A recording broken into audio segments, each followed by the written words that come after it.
Hello friends, நான் தான் உங்களோட ஏபி. நீங்கள் வோடாஃபோன் ஐடியா சிம் யூஸ் பண்ணிட்டு இருக்கீங்களா?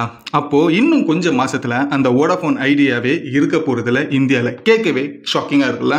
ஆமாங்க, இன்னைக்கு வோடாஃபோனே கோர்ட்டு முன்னாடி கையை தூக்கிட்டாங்க. ஐயா, என்னால் இதுக்கு அப்புறமா கடன் சுமை தாங்க முடியல. அடுத்த வருஷம் ஃபினான்ஷியல் இயரில் நான் இருக்கிறதே பெரிய விஷயம். கூடிய சீக்கிரத்தில் நான் திவால் ஆகிற நிலைமையில் இருக்கிறேன் அப்படின்னு சொல்லி ஓப்பன் ஸ்டேட்மெண்ட்டாக கையை தூக்கிட்டாங்க கோர்ட்டு வாசலில். ஸோ இன்னைக்கு வோடாஃபோன் மிகப்பெரிய ஒரு கடன் சுமையை ஃபேஸ் பண்ணிக்கிட்டு இருக்கு. இன்னும் சில மாதங்களில் கூட அது திவால் ஆகிறதுக்கான வாய்ப்புகள் அதிகமாக இருக்குது. இது வோடாஃபோனோட மேனேஜ்மெண்ட்டே சொன்ன ஒரு விஷயமா இருக்குது. ஸோ அப்படி என்ன பிரச்சனையை வோடாஃபோன் ஃபேஸ் பண்ணிக்கிட்டு இருக்கு? இதை நம்பி இருக்கிற யூசர்ஸோட நிலைமை அடுத்தது என்னவா இருக்கும்? இந்த டெலிகாம் செக்டார்ஸில் இதுக்கப்புறமா ரேஸில் யாரெல்லாம் இருக்க போகிறாங்க? அவங்களோட ஃபியூச்சர் பிளான்ஸ்லாம் என்னவா இருக்க போகுது? இந்த மாதிரி வோடாஃபோன் நம்ம இந்தியாவோட தொடங்கப்பட்ட ஒரு கம்பெனி. இதுக்கு இந்தியன் கவர்மெண்ட் எந்த ஒரு சப்போர்ட்டும் பண்ணலையா? இந்தியன் கவர்மெண்டோட ஸ்டாண்ட் என்னவா இருக்கு? இப்போ அடுத்தது வோடாஃபோனோட நிலைமை என்னவா மாறப்போகுது? ஏகப்பட்ட ஷேர்ஸ், அதாவது நீங்கள் ஷேர் மார்க்கெட்டில் வோடாஃபோனில் பார்த்தீங்கன்னா ஏகப்பட்ட பாயிண்ட்ஸ் எல்லாத்தையுமே இழந்து இருக்கு. இப்போ வோடாஃபோனோட ஷேர்ஸ் ரொம்ப அதில் பாதாளத்துக்கு இப்போ வித்துக்கிட்டு இருக்காங்க அந்த ஷேர்ஸ் எல்லாமே சொல்லி. ஸோ இந்த மாதிரி ஏகப்பட்ட பிரச்சனையை வோடாஃபோன் ஐடியா இப்போ சந்திச்சுக்கிட்டு இருக்கு. நீங்கள் வோடாஃபோன் யூசர்ஸாக இருந்தீங்கன்னா டெஃபினட்டாக நீங்கள் யூஸ் பண்ணுற சிம்மோட நிலைமை இப்போ என்ன அப்படின்றது நீங்கள் இந்த வீடியோவில் தெரிஞ்சுக்கலாம். உங்க ஃப்ரெண்ட்ஸ் அண்ட் ஃபேமிலிஸ் யாராவது வோடாஃபோன் யூசர்ஸ் இருக்காங்கன்னா அவங்களும் முதல்ல இந்த வீடியோவை ஷேர் பண்ணுங்க. அவங்களும் வோடாஃபோனோட நிலைமை இப்போ என்னவா இருக்கும்னு நீங்க தெரிஞ்சுக்கிட்ட மாதிரி அவங்களுமே தெரிஞ்சுக்கிட்டோம். ஸோ வாங்க வோடாஃபோனோட மொத்த பயோடேட்டாவும் இப்போ இருக்கிற கரண்ட் சிச்சுவேஷன் என்ன அப்படின்றது நம்ம பார்த்துடலாம். ஸோ நான் தான் உங்களோட AB and welcome to our channel. இன்னும் நம்ம சேனல் சப்ஸ்கிரைப் பண்ணா உடனே சப்ஸ்கிரைப் பண்ணிக்கோங்க. அப்போதான் தெரியாத பல விஷயங்களை நீங்க வெறும் 10 நிமிஷத்துல இந்த சேனல் மூலமா தெரிஞ்சுக்க முடியும். அதுக்கு உங்களோட சப்போர்ட்டை சப்ஸ்கிரைப் பண்ற ஒரு விஷயத்துல காமிச்சுக்கோங்க. ஃபர்ஸ்ட் விஷயம் எங்க இருந்து ஆரம்பிக்கலாம் அப்படின்றத பார்க்கும்போது முதல்ல இந்தியாவில் என்ன மாதிரி டெலிகாம் செக்டரோட லிஸ்ட் எல்லாமே இருக்கு, என்னென்ன கம்பெனிஸ் எல்லாம் இருக்கு, அவங்க எத்தனாயிரம் கோடி மக்களை சப்ஸ்கிரிப்ஷன் கஸ்டமரா இருக்காங்க அப்படின்றது நம்ம முதல்ல பார்க்கணும். அதுல ஃபர்ஸ்ட் விஷயம் யார் அப்படின்றது அந்த லிஸ்ட்ல இருக்காங்கன்னா ஜியோ தான். கிட்டத்தட்ட 40.52% அளவுக்கு மக்கள் இந்தியாவில் இருக்கிற எல்லா மக்களுமே ஜியோ யூஸ் பண்ணிட்டு இருக்காங்க. அப்போ இதுல தோராயமா பார்த்தோம்னா கால்வாசிக்கும் மேலான மக்கள் ஜியோ சிம் தான் இந்தியாவில் யூஸ் பண்ணிட்டு இருக்காங்க அப்படின்றது தெரிஞ்சுக்கோங்க. ரெண்டாவது ஏர்டெல். அவங்க 33.67% மக்கள் ஏர்டெல் சிம்மை பயன்படுத்திக்கிட்டு இருக்காங்கன்றது தெரிஞ்சுக்கோங்க. மூணாவது இடத்துல வோடாஃபோன் ஐடியா. ஸோ இவங்க 17.84% மக்கள் இந்த ஒரு வோடாஃபோனை யூஸ் பண்ணிக்கிட்டு இருக்காங்க. ஸோ ஆப்வியஸ்லி பார்த்தீங்கன்னா இந்தியா டெலிகாம் செக்டரில் வோடாஃபோன் இந்தியா தான் மூணாவது இடத்துல இருக்கு. நாலாவது இடம் பிஎஸ்என்எல். அதில் 7.89% கஸ்டமர்ஸ் பிஎஸ்என்எல் சிம்ஸ் யூஸ் பண்ணிட்டு இருக்காங்கன்றது தெரிஞ்சுக்கோங்க.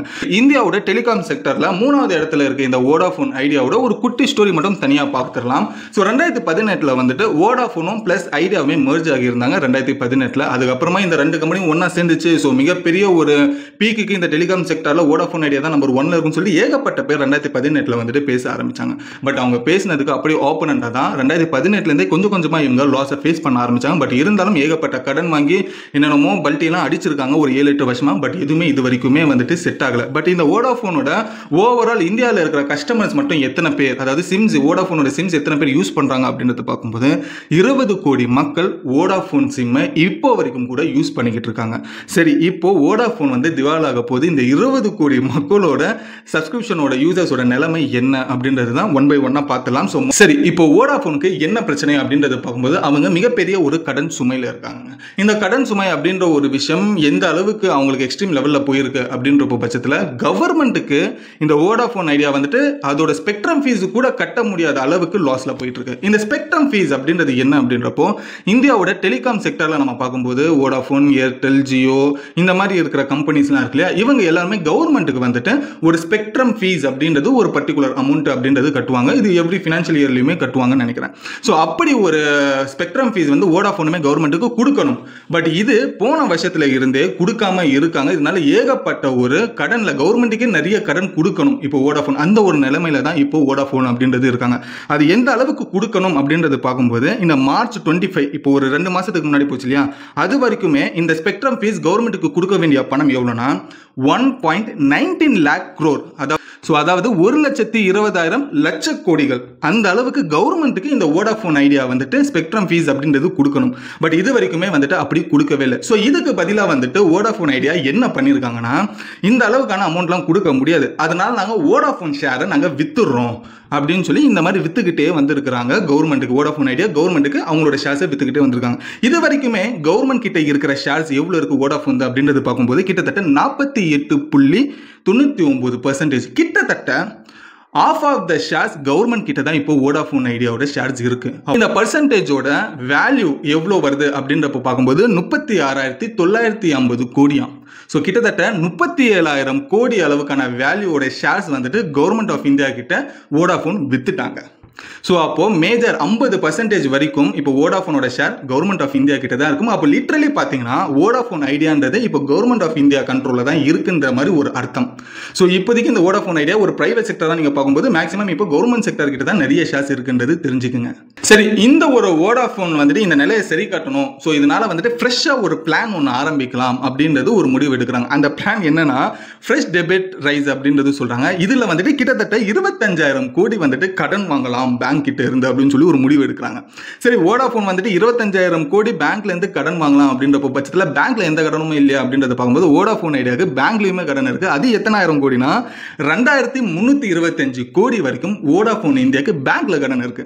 அதனால இவனுங்க என்னதான் பிளான் பண்ணி வேற ஒரு பேங்க்ல இருந்து நம்ம பணம் எடுத்தாலும் எந்த ஒரு பேங்க்குமே பணம் கொடுக்கறதுக்கு தயாரில்லை. எனக்கு கிட்டத்தட்ட 2,300 கோடி இவங்க பேங்க்குக்கே கொடுக்கணும். அப்படி இருக்கிற பட்சத்தில் எப்படி அவங்க போயிட்டு 25,000 கோடி மறுபடியும் வந்துட்டு ஒரு ஃப்ரெஷ் பிளானை போட்டு வாங்குறதுக்கான வாய்ப்புகள் எப்படி இருக்கும்? ஸோ இதனால எந்த ஒரு கடனுமே அவங்களால திரும்பியும் வாங்க முடியாத ஒரு சூழ்நிலைக்குள்ளேயும் மாட்ட ஆரம்பிக்கிறாங்க. ஸோ இதனால என்ன பண்றாங்க வோடாஃபோன் அப்படின்ற பட்சத்தில் போயிட்டு ஹைகோர்ட்ல போய் நின்னுறாங்க. என்னன்னா இந்த மாதிரி வந்துட்டு நாங்கள் மிகப்பெரிய ஒரு கடன் சுமையில் இருக்கும் வோடாஃபோன் ஐடியா அப்படின்றது. ஸோ இதனால வந்துட்டு நாங்கள் அடுத்த வருஷம் 2026 ஃபினான்ஷியல் இயரில் வந்துட்டு நாங்கள் இருப்போமான்னு கூட தெரியல டெலிகாம் செக்டரில். ஸோ அந்த அளவுக்கு ஒரு கடன் சுமைன்றது இருக்கு. ஸோ இதனால நீங்கள் வந்துட்டு எங்களுக்கு தயவு செஞ்சு இந்த ஒரு 30,000 கோடி இந்த கவர்மெண்ட்டுக்கு நாங்கள் கொடுக்குறோம் இல்லையா இந்த ஸ்பெக்ட்ரம் ஃபீஸ், இதை வந்துட்டு நீங்கள் ஒரு 30,000 கோடி மட்டும் நீங்கள் லெஸ் பண்ணி கொடுத்தீங்கன்னா எங்களுக்கு கொஞ்சம் வசதியாக இருக்கும்னு சொல்லி வோடாஃபோன் ஐடியா வந்துட்டு ஒரு கை தூக்குறாங்க. இல்லைன்னா நாங்கள் திவால் ஆகிடுவோம் சொல்லி கோர்ட்டில் ஒரு ஸ்டேட்மெண்ட் கொடுக்குறாங்க. அஃபிஷியலாகவே டைரக்டாக வந்துட்டு இது வோடாஃபோன் ஐடியாவோட மேனேஜ்மெண்ட்டோட அனௌன்ஸ்மெண்ட்டாகவே இது இருந்தது. இது வந்துட்டு ஹைகோர்ட் என்ன பண்ணியிருக்காங்கன்னா டினை பண்ணிட்டாங்க. அந்த மாதிரிலாம் பண்ண முடியாது. ஸோ நீங்கள் சொல்கிற மாதிரி 30,000 கோடிலாம் வந்துட்டு நாங்கள் லெஸ் பண்ண முடியும்னு சொல்லி ஹைகோர்ட் வந்து இந்த ஒரு தீர்ப்பை கொடுத்துட்டாங்க. இந்த ஒரு தீர்ப்பு வரத்துக்கும் வோடாஃபோன் ஐடியா கையை தூக்கி நான் திவாலாக போகிறேன் அப்படின்னு சொன்னதுக்குமே வந்துட்டு வோடாஃபோனோட ஐடியா ஒரு சைடு வந்துட்டு ஷேர்ஸ் குறைய ஆரம்பிச்சிச்சு. கிட்டத்தட்ட 8 பாயிண்ட் கீழே வரைக்கும் இன்னும் வரைக்கும் போய்கிட்டு இருக்கு வோடாஃபோனோட ஷேர்ஸ். உதாரணத்துக்கு ஒரு ஷேர் 30 ரூபான்னு வச்சுக்கோங்களேன். இப்போ அதோட ரேஞ்ச் ஒரு 6 ரூபாய் 7 ரூபாய் அப்படின்ற மாதிரி வோடாஃபோனோட ஷேரோட ரேட் இருக்கு அப்படின்னு தெரியும். ஸோ ஒரு சைடு ஷேர் மார்க்கெட்லையுமே வோடாஃபோனோட இதுன்றது இறங்கிக்கிட்டே இருக்கு, பாயிண்ட்ஸ்ன்றது இறங்கிக்கிட்டு இருக்கு அப்படின்றது தெரிஞ்சுங்க. சரி, இது வோடாஃபோன் ஐடியா வந்துட்டு ஹைகோர்ட் வந்து இந்த ஒரு விஷயத்தை சொன்னதுக்கு அப்புறமா உடனே வோடாஃபோன் ஐடியா சுப்ரீம் கோர்ட்டுக்கு போக ஆரம்பிக்கிறாங்க. சுப்ரீம் கோர்ட்லயுமே அதுக்கான ஒரு ரெஸ்பான்ஸ் பண்ணாம இது ஹைகோர்ட்ல என்ன சொன்னாங்களோ அதே விஷயத்தை தான் சுப்ரீம் கோர்ட்லயுமே தீர்ப்பா வந்தது. ஸோ இதனால காண்டான வோடாஃபோன் ஐடியா இப்போ இதுக்கப்புறமா என்ன தாண்டா பண்றது, திவாலாகிறது தவிர வேற வழி இல்லைன்னு சொல்லிட்டு யோசிச்சுக்கிட்டு இருக்காங்க ஒரு சைடு. ஆனா இது கவர்மெண்ட் நினைச்சா ஏன் வந்துட்டு வோடாஃபோன் ஐடியா வந்துட்டு காப்பாத்தல அப்படின்றப்ப பார்க்கும்போது கவர்மெண்ட் கிட்ட இன்னும் ஒரு டெலிகாம் செக்டர் இருக்கு, பிஎஸ்என்எல். பிஎஸ்என்எல்லே இன்னும் வரைக்கும் ஒரு ஸ்டெடியான ஒரு விஷயமா நிற்கவே இல்லை. ஏன்னா அது இத்தனைக்கும் கவர்மெண்ட்டோட telecom sector, government owner run பண்ணிட்டு இருக்க டெலிகாம் செக்டர். அவங்களோட டெலிகாம் செக்டரே இந்தியா கவர்மெண்ட் ஃபண்ட் பண்ணி ஒரு பெரிய லெவலில் வந்துட்டு பிஎஸ்என்எல்னால மார்க்கெட் பண்ண முடியாத ஒரு விஷயத்தில் இருக்கும்போது ஒரு பிரைவேட் செக்டர் வோடாஃபோன் ஐடியாவுக்கு இந்தியா எந்த லெவலில் வந்துட்டு ஹெல்ப் பண்ண முடியும் அப்படின்றது ஒரு காமனான ஒரு விஷயமா நிறைய பேரால் பேசப்படுது. ஸோ இதனால தான் பெருசாக எந்த ஒரு விஷயமும் வந்துட்டு வோடாஃபோனுக்கு வந்துட்டு இந்தியன் கவர்மெண்ட் சப்போர்ட் பண்ணல அப்படின்ற ஒரு விஷயமும் சொல்லப்படுது. பட் இருந்தாலும் இப்போதைக்கு வோடாஃபோனோட ஒரு half the percentage government of India கிட்ட இருக்கும்போது இதுவுமே பிஎஸ்என்எல் மாதிரி அரசுடைமை ஆக்கப்படலாம் வோடாஃபோன் ஐடியா அப்படின்ற ஒரு விஷயமும் சொல்லப்படுது. சரி, இது ஒரு விஷயம் இருந்தாலும் இப்போ வோடாஃபோனை நம்பி 20 கோடி மக்கள் வந்துட்டு சிம் வாங்கி யூஸ் பண்ணிட்டு இருக்காங்க. அவங்களோட நிலைமை அப்படின்றது ஒரு கேள்விக்குறி. அது தாண்டி வோடாஃபோன் ஐடியாவில் இருக்கிற எம்ப்ளாயிஸ் அதை நம்பியே வாழ்க்கை நடத்திட்டு இருக்கிற நிறைய எம்ப்ளாயிஸோட வாழ்க்கையுமே இப்போ அடுத்தது கேள்விக்குறியா இருக்கு. ஏன்னா வோடாஃபோன் ஐடியா ஓப்பனாக சொல்லிட்டாங்க கோர்ட்டு முன்னாடி, நான் எனக்கு ரொம்ப கடன் சுமையா இருக்கு, நான் திவாலாக போறேன் அப்படின்னு சொல்லி. அப்படி இருந்துமே மேல்முறையீடு பண்ணியுமே அவங்களுக்கு கை கொடுக்கல அப்படின்ற பட்சத்தில் அடுத்தது ஃபர்தராக அவங்க மூவ் பண்ண வேண்டியது இன்னும் இதுக்கப்புறமா லாஸை தாங்க முடியாது. ஸோ நம்ம வோடாஃபோன் ஐடியாவை ஷட் டவுன் பண்ணலாம்னு சொல்லி அடுத்த ஒரு விஷயமா இருக்கிறதுக்கான வாய்ப்புகள் அதிகமாக இருக்கு.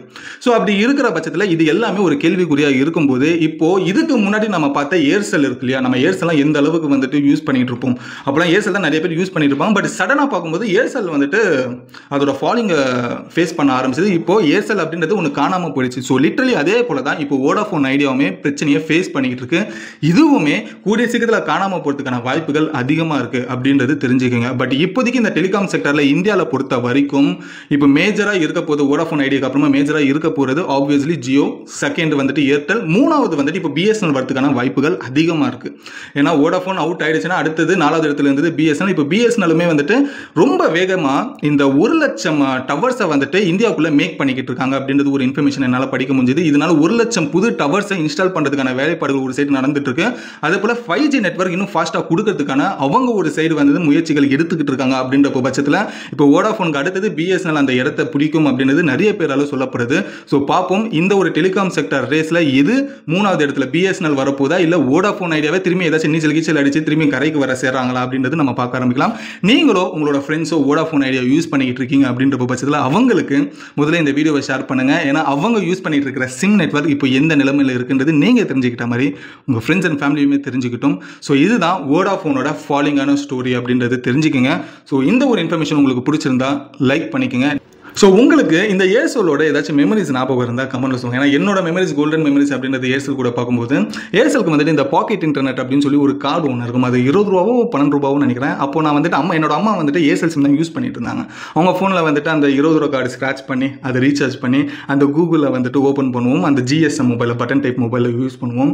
ஸோ அதெல்லாமே வந்து ஒரு ரொம்ப கோல்டன் மெமரிஸாக இருக்கும் ஏர்செல் கூட. பட் அதுக்கப்புறமா இப்போ காணாமல் போயிடுச்சு. பட் அந்த மாதிரி உங்களுக்கு இந்த ஏர்செல்லோட ஒரு கோல்டன் மெமரிஸ் ஏதாச்சும் இருந்ததுன்னா கமெண்ட்ல சொல்லுங்கள். நானும் படிக்கிறதுக்கு ஆவலாக இருக்கேன். ஸோ இதுதான் வோடாஃபோனோட சரிவுக்கான ஒரு முழு ஸ்டோரி எக்ஸ்பிளனேஷன்ஸும். ஸோ இதோட இந்த வீடியோ முடிச்சுட்டு அடுத்த ஒரு சூப்பரான வீடியோவில் உங்களை வந்து நான் பார்க்குறேன். Until then bye bye AB. மறக்காமல் சப்ஸ்கிரைப் பண்ணுற ஒரு விஷயத்தை பண்ணிக்கங்க.